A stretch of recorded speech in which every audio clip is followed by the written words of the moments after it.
All right, so you might ask yourself, how does RoastMe even function, right?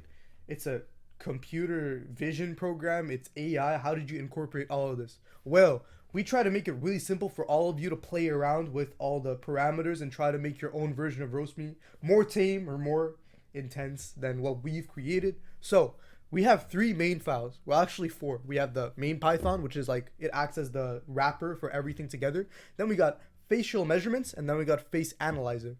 And we got the config, which got the API key, so I can't show you that one, but you need your own config file. So, how does it work? So you go on main, and you can see that it's really just a wrapper for measurements and analyzer. Measurements will be the interface between the computer and your camera, so it'll help map out your face. And then analyzer will use that map and make an AI prompt that'll create either the roast or the compliment that you desire. So let's try it out real quick. I just gotta run main.py right here. Let's do it. It takes a second because it's a big file, so I'll just skip over this, or I'll fast forward it actually.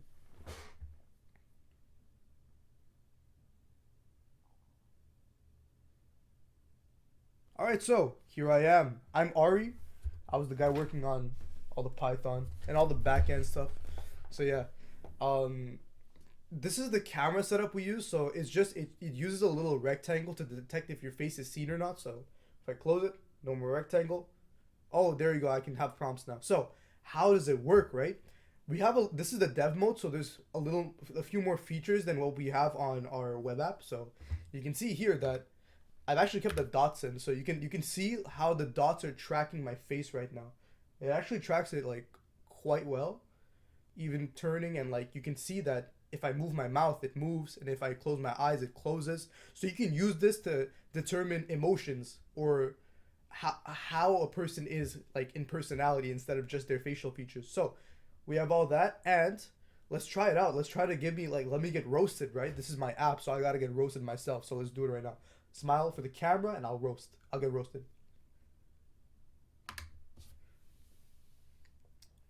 With eyes so close together, it's a wonder you don't see everything in 3D. But hey, at least your high symmetrical features distract you from your narrow face.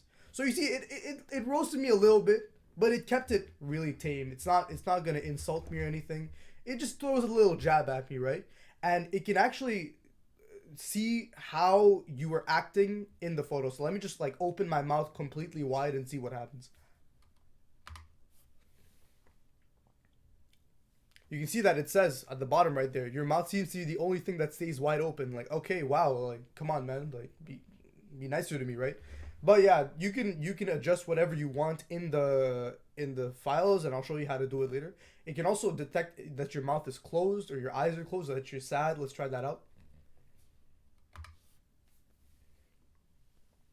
Look at that. It said you're feeling sadder than a frown emoji. Okay, thank you. Anyways, let's try to get complimented this time. I've had enough of getting roasted by AI, right? So let's get a little compliment in, and I'll close this. I don't know why that was still on. Okay, I'll do the same frown. Look at that. It tried to compliment me, and it said even within the moments of sadness, my face or whatever. Thank you. It's truly captivating. So you guys can try it out yourself and see how it works out. Let me just go through the code so you can use it. Also in dev mode, if you're using this version, you can press X. I'll make a readme for this later. You can use X to see the points, and then the blue ones, the indices, you can use Z to see them, and they're toggleable. Oh, and my friend's calling me. Let me just close that. All right, let's get to the code.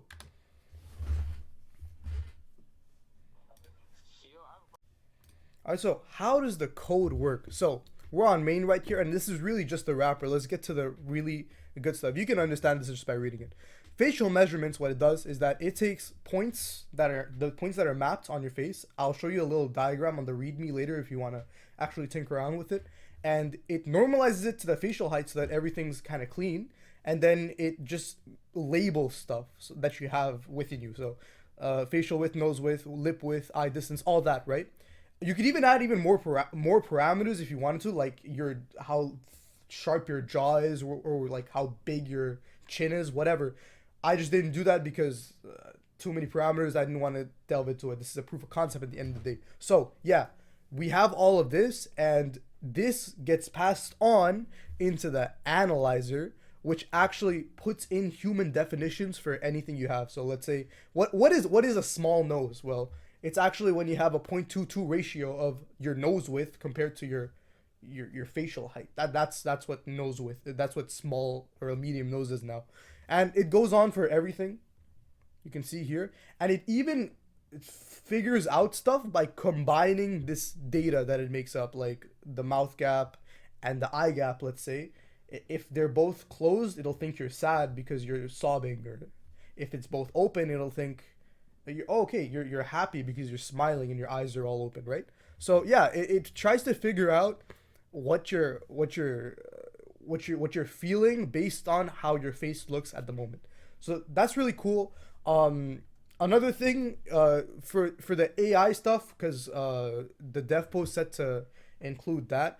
Basically, what happens is that for us, we use two main AIs. We use OpenAI and Claude. So OpenAI was used for like just general housekeeping, like just keeping everything neat and tidy. I used it as a spell checker. I also used it to like fix up all the environment stuff because for some reason it was really difficult to set up CMake on Windows. It just doesn't make sense with the virtual environment. It just like broke everything all the time. My friend right now, who is also one of the backend engineers, he started this and he couldn't even he couldn't figure it out on Windows because he was on the Windows laptop. My two other friends who were on the Macs, on their Macs, it worked completely fine for them. So yeah, that was a problem. I fixed it and we could continue on, but it was really hard to do, and we used OpenAI to figure out what was happening. OpenAI is just a replacement for Google at this point for me. But the meat of the code, like all the, like I'll show you the boring stuff over here. You see this? This is all Claude. Even though I like designed how it's gonna work, like right here in like a little doc, we still like needed Claude to write down the code itself, and then I modified it with subsequent attempts. And so that's just how like the workflow went. I designed something, I went to Claude, I said, hey, spit out this for me in code, because it's way easier to write it in hand for me. I'm not even a programmer. I'm actually not in SOEN or comp sci. I'm in electrical engineering, so I'm not good at this. But yeah, I use Claude a lot to like help me figure out how to make code and make all the different analyses, and that was it. So OpenAI for general housekeeping and just tidying up stuff, and Claude for writing blocks of really boring code that I really didn't want to write this for 3 hours in a row just figuring out how to write Python, right? So that's what I did.